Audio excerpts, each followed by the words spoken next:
Olá, eu sou Fabrício Benevenuto. Nessa aula de Programação e Desenvolvimento de Software 1, nós vamos falar sobre arrays ou vetores na linguagem C.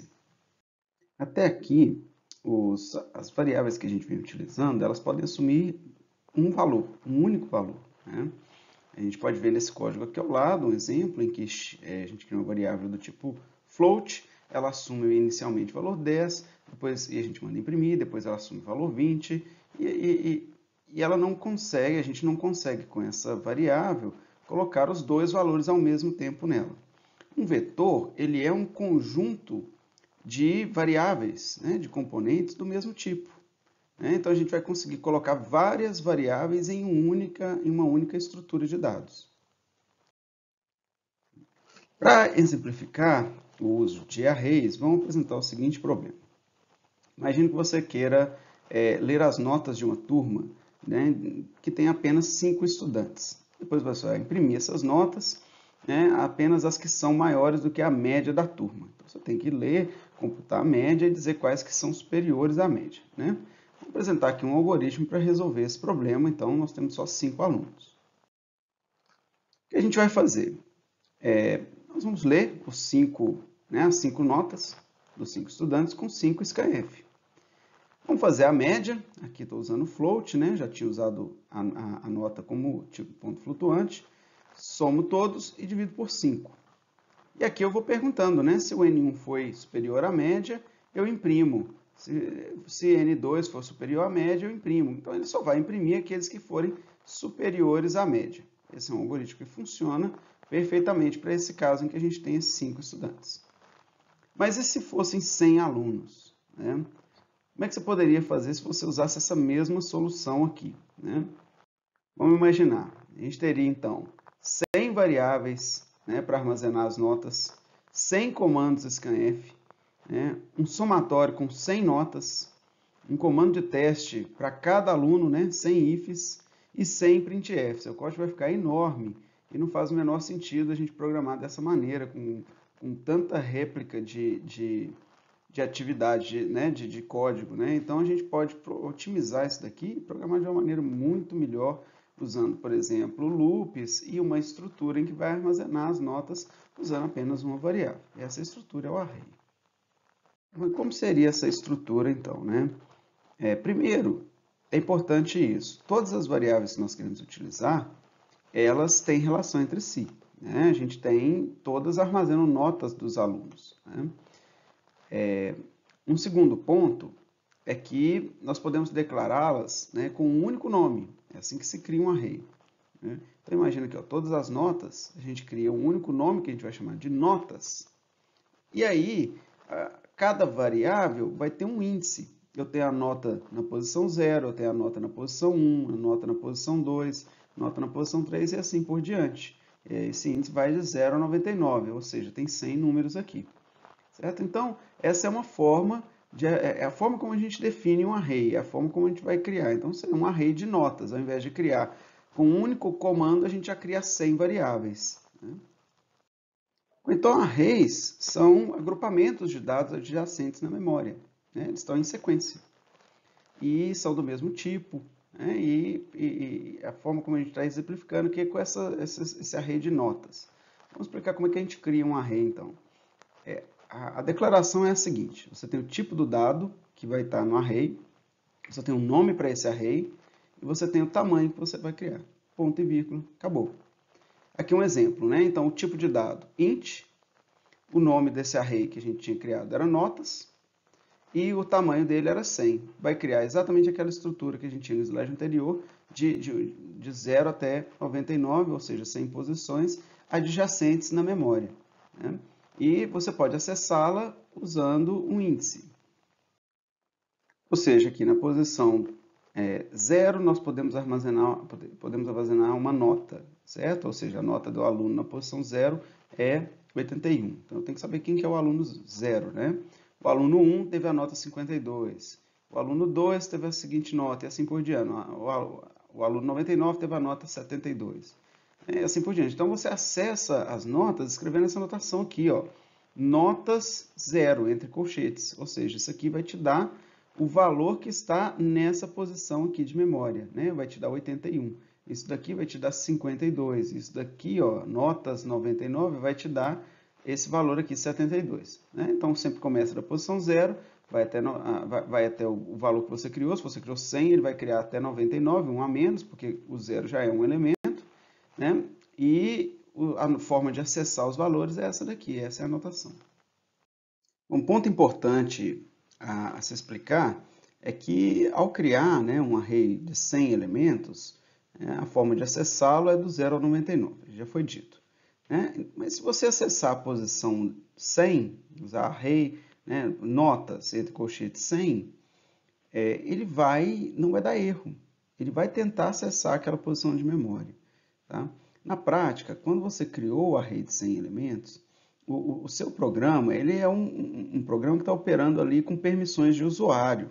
Né? Ao tentar criar, armazenar um espaço de memória, na prática ele pede ao sistema operacional para armazenar aquilo para ele. O sistema operacional é quem tem acesso ao hardware, é quem faz essa interface com os programas. Ele pega, cria aquele espaço de memória para o seu programa, né, e te dá permissão para utilizá-lo.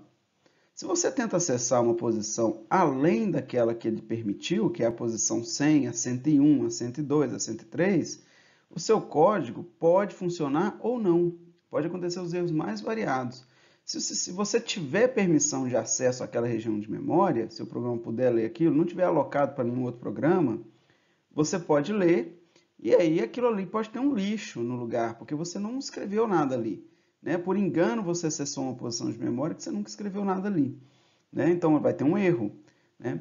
Se aquela área da memória está alocada para uma outra aplicação, para um outro programa, você vai aí sim receber um erro em tempo de execução, seu programa vai travar, né? Ele vai congelar, porque ele tentou acessar uma região de memória que ele não tinha permissão.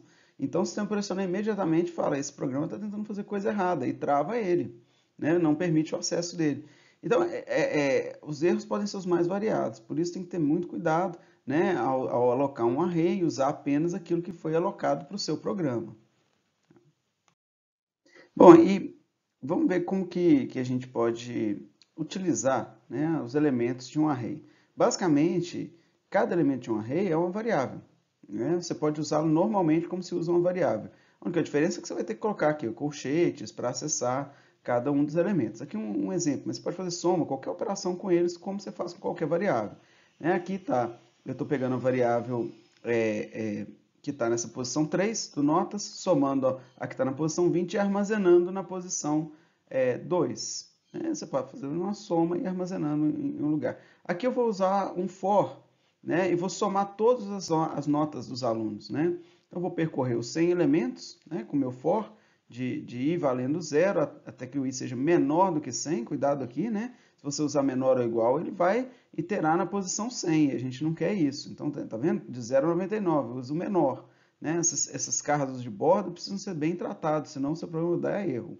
Né? E aqui eu vou incrementando o i. Então, eu vou pegar a nota na posição 0, volto ao início do loop, pego na posição 1, volto ao início do loop, e sempre eu estou agregando na soma. Soma é igual a soma mais notas, né? Ou seja, eu estou sempre, né? Eu fiz o soma valer 0 primeiro, porque senão ela vai ter um lixo, né? Tem que ter vários cuidados aqui, senão ela tem um número maluco lá e você vai ficar somando a esse número. Né? Então, com isso daqui, eu somo todas as notas de todos os alunos. Né? De uma maneira muito fácil, não precisa escrever 100 comandos aqui para fazer isso. Bom, então vamos fazer aqui um exemplo para ficar bem claro essa questão de realizar uma soma dos elementos de uma lista, percorrendo ela com um array. Aqui eu vou pegar um exemplo com 5 elementos e vou mostrar os valores das variáveis na memória, aí fica bem claro. E eu vou aproveitar para mostrar uma forma de inicializar o array, que eu ainda não tinha mostrado. Né? Eu mostrei como se cria um array int lista de 5, tem 5 elementos. Aí a gente põe um ponto e vírgula que está criada aquela área de memória. Só que os valores naquela área de memória não tem, o valor das variáveis não tem nada. Na verdade, tem alguma coisa lá, tem um lixo, né? Tem uma sequência de zeros e uns que não foi apagada do uso anterior. E aquilo ali vai ser interpretado como um número, né? Vai ser lido como um número decimal, você vai ver um número bizarro na hora que você tentar imprimir essas variáveis. Se foram alocadas para você assim que você cria, se você quiser ler, você pode ler e os números vão ser, você pode imprimir elas e os números vão ser bem bizarros, né? Provavelmente, né? Mas você pode inicializar os valores assim que você cria do array.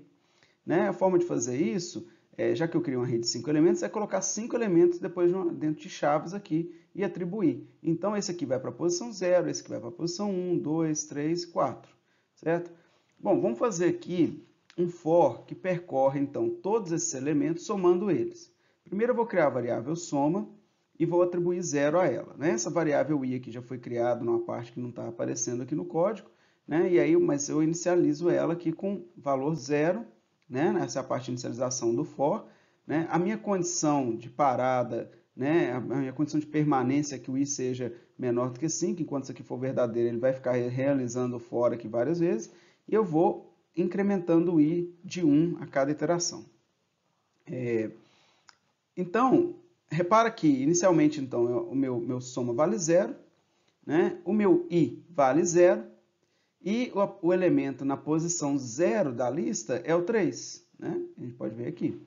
Então, soma vai receber 0 mais 3, que é igual a 3. Isso foi armazenado aqui.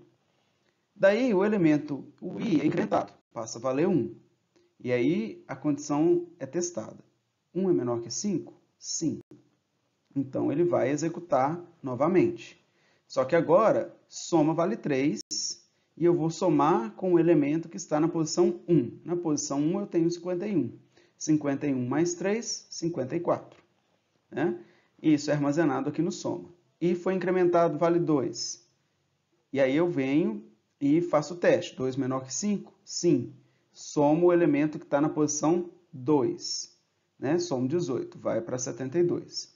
Aí, isso é armazenado aqui em soma. Incremento o i para 3. Né? E aí eu venho, quem está na posição 3? É o 2. Né? Então eu somo, 3 é menor que 5, então eu continuo aqui dentro do for. Né? Então eu vou somar 2 mais o que já estava acumulado em soma, 72. Vai virar 74 e ser armazenado aqui. Incremento novamente, ele agora vale 4. 4 é menor que 5? Sim. Quem está na posição 4? Né? Então eu comecei do 0, tá vendo? Por isso que eu já estou no último elemento. Quem está na posição 4? 45. Então eu vou somar o que está armazenado em soma, que era 74, mais 45. Tenho 119, foi armazenado em soma. Né? Então agora o meu elemento, o i, está valendo 4. Ele vai ser incrementado para 5. Aí eu faço a seguinte condição. 5 é menor que 5? Não é. É igual. Então ele não executa essa aqui. A condição foi falsa, ele sai do for, vem para o elemento seguinte. Repara como que ficou. O valor de i ficou valendo 5, tá? Apesar de a gente nunca ter acessado esse cara aqui na lista, né? A gente não acessou esse elemento. O i foi incrementado e valeu 5, por isso que ele saiu, tá? Então termina com i valendo 5, né? E todos os elementos foram acessados e somados, né? É claro?